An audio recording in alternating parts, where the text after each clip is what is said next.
semua orang kumpul makan di banyak makan. Saya ada kumpulan itu ditungguin sama anjing, Pak. Saya kok duduknya di sana. Terus anjingnya di sebelah saya. Saya kasih udah makan. Saya di sana saya baru ngeh. Ini sebenarnya ngetes. Yang pertama ngetes kita. Mau berbagi enggak? Yang kedua ngetes makanan. Udah tak kasih, Pak. Yang kedua udah kasih. Yang lain kan nggak sadar. Belum. Makanya harus ada yang membisikkan. Yang kedua ngetes makanan juga kan triggernya. Jadi berarti beliau sama kita gitu. Iya. Udah nih. Bersama. Udah kasih saya aja. Kasih lawarnya, kasih dagingnya dan segala macam. Makanya kan lucu kalau tempat-tempat suci disertai banyak monyet, disertai banyak menjangan, tikus. Karena orang-orang kita tidak peduli terhadap mereka yang beliau pakai. Maka yang tercium adalah kencing mereka. Karena kita nggak peduli. Kita bikin Banten, bikin Pejati, bikin Canek. Ketika disentuh hewan malah kita gebuk.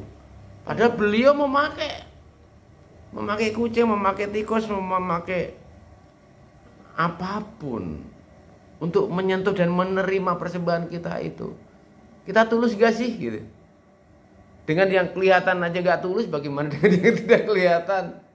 Kan ke sana. Kalau Mbak aku nggak mau a priori, nggak mau. Pokoknya harus saya analisa secara logik dan nggak boleh ngasal gitu. Mbak aku belajar berbagi semampunya. Kalau kasarannya nggak mampu berbagi ya bersyukur saja, karena kita mampu mengucapkan rasa syukur kan di sana sebetulnya. Ya kita ini peka tidak, itu aja. Ini paling penting itu. Begitu peka ya teduh. Nanti ketika beliau-beliau ini menyertai kita ya jangan kita jadi mereka. Jadilah diri pribadi kita untuk menyampaikan beliau-beliau itu pesan-pesannya. Kan di sana. Jangan kalau kita disertai terus kita action. Mbak kan guru acting. Acting yang bagus adalah ketika mampu melakukan peran dan karakter seseorang tanpa memperlihatkan diri kita. Kita jadi karakter dukun, kita jadi karakter olahragawan, kita jadi karakter penyanyi, kita jadi karakter model, kita jadi karakter ahli mancing, kita memerankan menjadi petani kasaran gitu. Harus se-real mungkin, itu baru acting yang sukses. Kalau kita masih berlebihan, artinya kan ada overacting, belum natural. Itu kalau di film nggak akan di take gitu, nggak akan direkod. Nah, kamu belum masuk ini, belum fill in itu. Soulnya di mana? Inner actionnya di mana? Inner action. Nah, dalam seni peran inilah maka kita harus memahami inner action. Nah, disitulah pentingnya Mbah Kung dibekali ilmu peran, ilmu acting, ilmu teater, ilmu sinematografi, ilmu fotografi, ilmu komposisi, ilmu panggung, ilmu susastra, ilmu sastra, ilmu sejarah. Ternyata bukan untuk kesombongan diri Mbah Kung, tapi agar Mbah Kung mampu menyampaikan apa yang sudah Mbah Kung lalui, bukan kata dan cerita orang.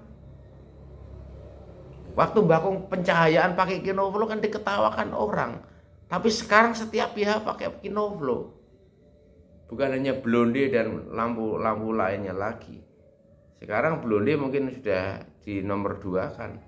Lebih efektif pakai kinoflow. Karena komputer grafik mampu mengedit lebih indah ketika like-nya tidak kurang. Karena kalau dalam ilmu kamera itu kalau cahayanya kurang itu blur, ada kristal ini, ada kristal. Nah gitu. Makanya dalam pengambilan gambar itu minimal ada 5 titik. Jadi ada cahaya primer, ada cahaya sekunder, tersier, kuarter dan yang lain. Jadi minimal 5 titik cahaya untuk membantu perekaman dalam sinematografi. Itu baru masalah lighting.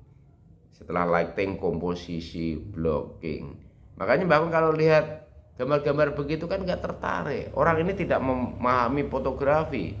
Ini orang tidak memahami sinematografi.